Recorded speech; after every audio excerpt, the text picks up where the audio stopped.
Kalau kita mengatakan, oh, aku ini mungkin makhluk Allah Subhanahu wa taala yang paling bersedih, uang tak ada, mobil tak ada, rumah kecil, dia kata begitu, muka serem, aku tak memiliki apa-apa, sedih.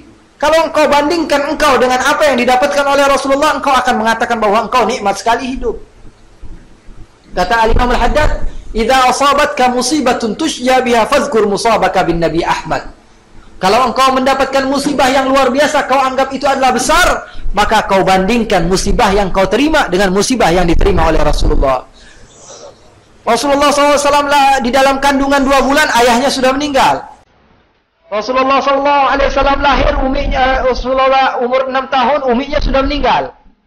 Rasulullah SAW umur 8 tahun, atuknya meninggal. Rasulullah SAW tidak memiliki siapa-siapa ketika kecil. Rasulullah SAW ketika menjadi nabi dilempari orang. Ketika Rasulullah SAW selesai berdakwah, Rasulullah diusir dari kaumnya. Ketika Rasulullah SAW ingin makan, di rumahnya tak ada makanan. Sekarang kau mengatakan bahwa engkau lebih susah dari Rasulullah, apakah engkau ingin mengatakan juga bahwa engkau lebih mulia dari Rasulullah? Sehingga engkau tidak terima akan takdirnya Allah? Kecuali kalau engkau mengatakan, aku ini lebih mulia dari Nabi Muhammad. Kenapa kok aku tidak diberikan rezeki sama Allah Subhanahu wa ta'ala?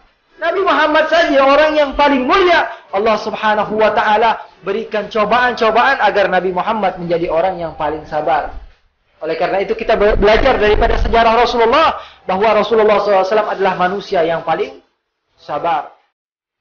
Dan setelah itu kita bisa menilai diri kita, apakah kita ini sabar atau tidak. Kita mendapatkan rezeki, subhanallah, kita masih punya rumah. Kita masih bisa makan enak. Rasulullah SAW jarang makan enak. Setiapnya Aisyah berkata, Rasulullah, ya Aisyah, apa yang ada di rumah aku mau makan. Kata Aisyah, aku tidak memiliki apa-apa ya Rasulullah. Dan Rasul, kata Rasulullah, kalau begitu kita puasa bareng-bareng. Setiap pagi ditanya, ada makanan tak? Tak ada makanan ya Rasulullah. Ya sudah, kita puasa. Kemudian Rasulullah bertanya, wahai Aisyah, apakah ada makanan? Ada ya Rasulullah, mari kita makan. Jadi Rasulullah SAW adalah insan yang sabar. Di dalam rumahnya kita bisa belajar banyak hal tentang keadaan Rasulullah SAW. Bahkan suatu saat, ketika itu Rasulullah SAW datang ke rumah cucu yang ia paling sayangi, yaitu Sayyiduna Hasan dan Sayyiduna Husain. 2 cucu yang dicintai oleh Rasulullah SAW. Ketika Rasulullah SAW datang ke rumah Sayyidatuna Fatimah, ke rumah Sayyidina Hasan dan Sayyidina Husain, putra dari Sayyidina Ali bin Abi Thalib.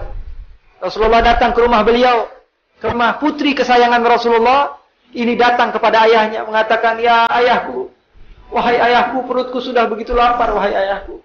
Karena aku 2 hari ini tidak masuk apapun di dalam perutku, wahai ayahku. Siapa yang lebih mulia dari Sayyidatuna Fatimah? Ada puan yang lebih mulia daripada Sayyidatuna Fatimah? Tak ada. Tapi Sayyidatuna Fatimah mengadu kepada ayahnya bersedih, tak punya makan selama 2 hari. Tidak pernah makan selama 2 hari. Oh, kita setiap hari makan, tapi Sayyidatuna Fatimah, lihat.